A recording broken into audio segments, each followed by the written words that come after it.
கிறிஸ்துவுக்குள் அன்பானவர்களே, ஆண்டவராகிய இயேசு கிறிஸ்துவின் இனிதான நாமத்தினாலே உங்கள் அனைவரையும் வாழ்த்துகின்றேன், வரவேற்கின்றேன். ஆண்டவராகிய இயேசு கிறிஸ்து எனக்கு இந்த 4வது வார்த்தையை உங்களிடத்திலே பகிர்ந்து கொள்வதற்கான வாய்ப்புகளை எண்ணி அவரை துதிக்கின்றேன்.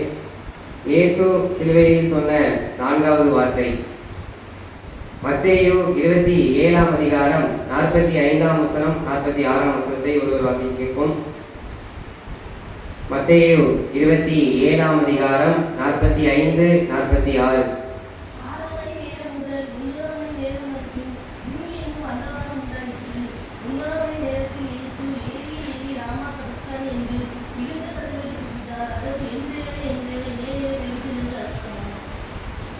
நம்முடைய ஆண்டவராகிய இயேசு கிறிஸ்து பிதாவை நோக்கி, என் தேவனே, என் தேவனே, ஏன் என்னை கைவிட்டீர் என்று கூறுவதை நாம் பார்க்கின்றோம். மிகவும் ஒரு கருகலான ஒரு வார்த்தையாக இது காணப்படுகின்றது. காரணம், இதற்கு பல காரணங்கள் இயேசு கிறிஸ்து கூறியிருக்கின்றார். மிகவும் ஒரு கடினமான ஒரு வார்த்தை. பல வருடங்களுக்கு முன்பாக ஒரு திருச்சபையிலே ஆனந்த் என்று சொன்ன ஒரு நபர் இருந்தார். மிகவும் ஆனந்தமாகவே அவர் எப்பொழுதும் இருப்பார். எப்பொழுதும் சிரித்த முகமாக சந்தோஷமாகவே அவர் இருப்பார். எப்பொழுதும் பீடா போட்டுக்கொண்டே இருப்பார். அவருடைய உதடு வாயெல்லாம் சிவப்பாகவே இருக்கும். அவருக்கு ஒரு ஆசை வந்தது, நாம ஏன் இந்த ஆலய பரிபாலன கமிட்டிக்கு தலைவராக கூடாது என்ற ஒரு ஆசை. எப்படியோ போட்டியிட்டு அதிலே வெற்றி பெற்றார். தொழில் ரீதியாக வெளியூர்களுக்கும் சென்று வந்தார். திடீரென்று ஒரு நாள் போதகர் வந்து, புனித வெள்ளி வருகின்றது, அதற்கு நான் உங்களுக்கு ஒரு 7 வார்த்தைகளிலே ஒரு வார்த்தை உங்களுக்கு நான் போட்டிருக்கிறேன் என்று அவர் சொன்னார். அவருக்கு ஒன்றும் ஓடவில்லை. நான் கண்டிப்பாக பேசணுமா என்று கேட்டார். இந்த மாதிரி பொறுப்புகளில் இருக்கின்றவர்கள் நிச்சயம் பேச வேண்டும் என்று அவர் போதகர் சொன்னார். அவர் சொன்னார், இது இருந்தால் இந்த வேலைக்கே வந்திருக்க மாட்டேனே என்று அவர் சொன்னார். கொஞ்ச நேரம் யோசித்து பார்த்து கொண்டிருக்கின்றார். யோசித்து பார்த்திருந்தார். போதகர் அவரிடம் கேட்டார், என்ன யோசிக்கிறீங்க என்று கேட்டார். அதற்கு, என் தேவனே, என் தேவனே, ஏன் என்னை கைவிட்டி என்று அவர் சொன்னார். அதற்கு போதகர், நீங்க ஒன்றும் பயப்படாதீங்க, என்னுடைய பழைய பிரசங்க குறிப்புகள் எல்லாத்தையும் நான் எடுத்து தாரேன், அதை நீங்கள் தயார் செய்து கொள்ளுங்கள், பேசிவிடலாம் என்று அவர் சொன்னார். போதகரிடம் வேண்டி எல்லா குறிப்புகளையும் அவர் எடுத்து புனித வெள்ளி அன்று ஆண்டவரிடம் வேண்டி அவர் உட்கார்ந்தார். போதகர் 4ஆம் வார்த்தை பேசுவதற்காக அழைக்கும் பொழுது மேடையில் ஏறினார். பிரசங்கத்திற்கு ஆயத்தமாக மத்தேயு 27ஆம் அதிகாரம் 45, 46ஆம் வசனத்தை சத்தமாக படித்தார்.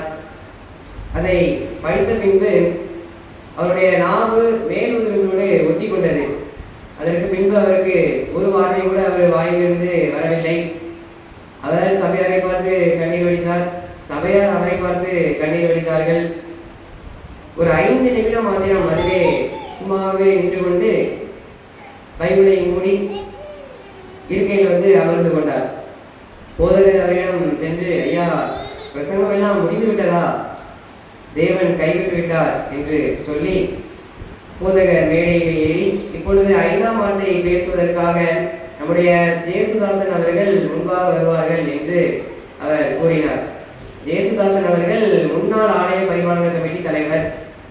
அவருடைய நோக்கம், நாம் 4ஆம் வார்த்தையை பேசும் பொழுது நம்முடைய 5ஆம் வார்த்தை தாகமாரிகளை நாம் திருப்பிக் கொள்ளலாம் என்று அவர் நினைத்தார். அவருக்கு ஒன்று போனவில்லை. மேடையில் ஏறி அந்த 5ஆம் வார்த்தை தாகமாயிருக்கிறேன் என்ற அந்த வேத வார்த்தைகளை அவர் வாசித்து 2 நிமிடம் மாத்திரம் வார்த்தைகளை சொல்லிவிட்டு வேகமாக வந்து இருக்கையில் அமர்ந்து கொண்டார்.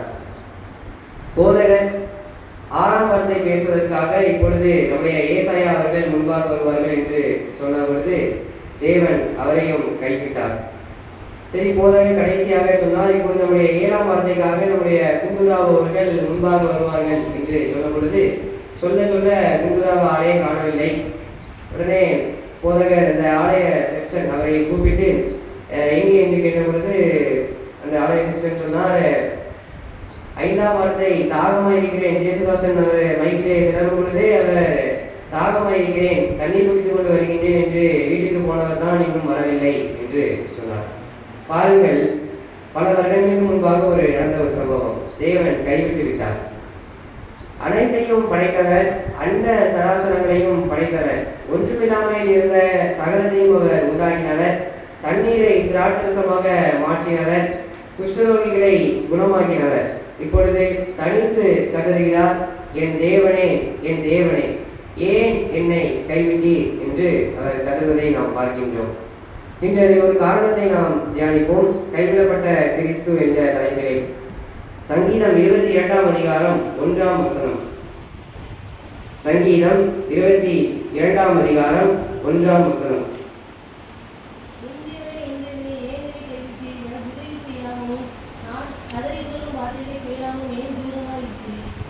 சுமார் 1000 ஆண்டுகளுக்கு முன் தாவீதினால் எழுதப்பட்ட இந்த வார்த்தை. தாவீது தீர்க்க தரிசனமாக இந்த சங்கீதத்தை முழுவதையும் எழுதினார். அதிலே தாவீது எழுதின பொழுது இயேசு எப்படியெல்லாம் கதறுவார் என்று, அவர் இப்படியெல்லாம் கதறுவார், இப்படியெல்லாம் சொல்லுவார் என்று இந்த சங்கீதம் 22ஆம் அதிகாரம் முழுவதையும் அவர் எழுதியிருக்கின்றார். இதையெல்லாம் 1000 ஆண்டுகளுக்கு முன்பாகவே அவர் எழுதியிருக்கின்றார். மற்றவர்களால் கிறிஸ்து காயப்படுவதை நாம் பார்க்கின்றோம். அவர் சிலுவையில் தொங்கும் பொழுது கீழே இருந்த மற்றவர்கள் எல்லாம் என்ன சொல்வார்கள்? மற்றவர்களை ரட்சித்தான், தன்னை ரட்சித்துக் கொள்ள திராணி இல்லை என்று எப்படியெல்லாம் அவரை கேலி பேசுவார்கள். அவருடைய உடைகளை எப்படி கலத்துவார்கள், அவர் எப்படி எலும்பும் தோலுமாய் தொங்குவார் என்று சுமார் 1000 ஆண்டுகளுக்கு முன் தாவீதினால் இது எழுதப்பட்டிருக்கின்றது. இயேசு எதற்காக வந்தார்?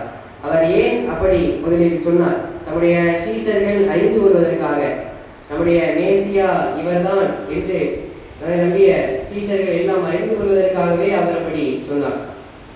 இயேசு ஏன் அப்படி சொன்னார் என்று பார்க்கும் பொழுது, அவர் மத்தேயு 24:35ஆம் வசனங்களிலே வானமும் பூமியும் ஒழிந்து போகும், என் வார்த்தைகளோ ஒழிந்து போவதில்லை என்று அவர் சொல்லியிருக்கின்றார். ஆண்டவர் ஏன் வந்தார்? அவர் கூறின வாக்குத்தத்தங்களையும் வசனங்களையும் நிறைவேற்றுவதற்காகவே என்று இதிலே எழுதியிருக்கின்றது. வானமும் பூமியும் ஒழிந்து போகும், என் வார்த்தைகளோ ஒழிந்து போவதில்லை என்று சொல்லியிருக்கிறது. இந்த மத்தேயு 24:35 கூறப்பட்டிருக்கின்றது. இந்த உலகிலே மனிதர்களுடைய வார்த்தைகள் ஒழிந்து போகும், ஆனால் ஆண்டவருடைய வார்த்தைகளோ ஒழிந்து போவதில்லை. மனிதர்கள் நம்மை கைவிடலாம், ஆனால் ஆண்டவர் இயேசு நம்மை ஒருபோதும் கைவிட மாட்டார். மத்தேயு 5:16-17 தீர்க்க தரிசனங்களை ஆயினும் வேத வசனங்களை ஆயினும் அவைகளை நான் அழித்து போட வரவில்லை, அவைகளை நிறைவேற்ற வந்தேன் என்று ஆண்டவர் இதிலே சொல்லியிருக்கின்றார். அவர் கூறின வாக்குத்தத்தங்களும் வசனங்களும் நிச்சயமாகவே ஒரு நாள் நிறைவேறும் என்பது திட்டம். பல வருடங்களுக்கு முன்பாக ஒரு குறிப்பிட்ட திருச்சபையின் பேராயர் கேன்சர் என்னும் நோயினால் அவர் பாதிக்கப்பட்டார். மருத்துவமனையிலே அனுமதிக்கப்பட்டார். அவர் படுத்த படுக்கையில் இருக்கும் பொழுது மிகவும் கண்ணீருடன், என் தேவனே, என் தேவனே, ஏன் என்னை கைவிட்டீர் என்று அவர் கதறினார். உமக்காக நான் ஓடினேனே என்று சொல்லி அவர் கதறினார். அப்பொழுது அவரை நெருங்கின ஒரு ஊழியருக்கு தொலைபேசியில் அழைப்பு விடுத்து அவர் உடனே வாருங்கள் என்று சொன்னார். அந்த ஊழியர் அவருடைய தாயார் சொன்னது அவருக்கு மனதிலே வந்தது. பேராயர், ஆயர்கள், ஊழியர்கள் எல்லாம் கிறிஸ்துவுக்கு அடுத்த நிலைமையிலே வைக்க வேண்டும் என்று அவர் தாயார் கூறினது ஞாபகம் வந்தது.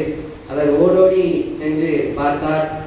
பேராயரை பார்த்து அவர் முழங்கால் படியிட்டு 1 கொரிந்தியர் 12ஆம் அதிகாரம் 8, 9, 10 வசனங்களிலே ஆன்மீக வரம் 9, அதிலே ஞானம், அறிவு என்று இரண்டு இதை வைத்து அவர் மனதிலே வந்தது. Gift of the word of the knowledge, gift of the word of the wisdom என்று 2. அதிலே அந்த அறிவு, அந்த வரத்தை நாம் பார்க்கும் பொழுது, gift of the word of the knowledge என்கிறதை பார்க்கும் பொழுது, அவர் அந்த வரத்தை நாம் பார்க்கும் பொழுது ஒரு மனிதனுடைய வாழ்க்கையை தூர கண்ணாடியிலிருந்து நம்மளால் பார்க்க முடியும். அவனுடைய கடந்த காலம், நிகழ்காலம், எதிர்காலம் என்று அனைத்தையும் அந்த வரத்தின் மூலமாக நம்மளால் பார்க்க முடியும். நமக்கு ஏன் இந்த பிரச்சனை, இந்த மனிதனுக்கு ஏன் இந்த பிரச்சனை, இதெல்லாம் இந்த வரத்தின் மூலமாக நம்மளால் பார்க்க முடியும். அவர் இந்த வரத்தை சொல்லி அவர் ஜெபித்த பொழுது ஆண்டவர் மனதிலே சொன்னார், இது கேன்சர் அல்ல, சாதாரண அல்சர் நோய் என்று. அவர் பேராயரிடம் சொன்னார், இது கேன்சர் அல்ல, சாதாரண ஒரு அல்சர் நோய் என்று சொன்னார். மருத்துவர்கள் ஆராய்ந்து பார்த்தார்கள், இது சாதாரண அல்சர் வியாதிதான் என்று அவர்கள் மருத்துவர்கள் சொன்னார்கள். பின்பு வீட்டிற்கு வந்தார் பேராயர். அவருக்கு அவருடைய உறவினர்கள், நண்பர்கள் ஆகியோரெல்லாம் இது சரியாக எங்களுக்கு தெரியவில்லை, நாங்கள் உங்களை வெளிநாடு அனுப்பி சோதிக்கப் போகின்றோம் என்று அவர்கள் சொன்னார்கள். அவருக்கு ஒன்றும் ஓடவில்லை. வேலையில் செய்வதா வெளிநாடு செல்வதா என்று தெரியாமல் அன்றைக்கான புத்தகம் பாலைவன நீரோடை என்ற புத்தகத்திலே அன்றைக்கான நாளை எடுத்து பார்த்த பொழுது தலைப்பு நீ எழுந்து உன் வேலையை ஒப்புக்கொள் என்று எழுதியிருந்தது. பின்பு வாசித்த வசனங்கள் எல்லாம் அவருக்கு ஏற்றது போலவே இருந்தது. வேத வசனங்கள் எல்லாம் அதை எல்லாவற்றையும் அவர் வாசித்து அவர் முழங்கால் படியிட்டு சங்கீதம் 119, 49, 50 வசனங்களிலே அவர் இதை சொல்லி ஜெபித்து வேலையிலே சேர்ந்தார். இன்றும் நலமாகவே அவர் இருக்கின்றார். பாருங்கள், ஆண்டவர் நம்மை ஒருபோதும் அவர் கைவிடவே மாட்டார். யோசுவா 1:5 நான் உன்னை விட்டு விலகுவதும் இல்லை, உன்னை கைவிடுவதும் இல்லை என்று அவர் கூறியிருக்கின்றார். மனந்தளராக இருங்கள். இந்த உலகத்திலே நமக்கு துன்பங்கள் உண்டு, துயரங்கள் உண்டு, கவலைகள், கஷ்டங்கள், வியாதிகள் எல்லாம் உண்டு. ஆனால் அவர் கூறின வாக்குத்தத்தங்கள், வசனங்கள் எல்லாம் நிறைவேறும். நாம் ஆண்டவரை நோக்கி என் தேவனே என் தேவனே ஏன் என்னை கைவிட்டீர் என்று நாம் புலம்புவதை விட அவர் கூறின வாக்குத்தத்தங்களையும் வசனங்களையும் நாம் எவ்வளவுக்கு அதிகமாக அதை சொல்லி நாம் ஜெபிக்கின்றோமோ அது நிறைவேறும் என்பது திட்டம். ஆண்டவராகிய இயேசு கிறிஸ்துவே வார்த்தைகளை ஆசீர்வதிப்பாராக. எல்லா துதிகளும் மகிமை அவருக்கு உண்டாவதாக. ஆமென்.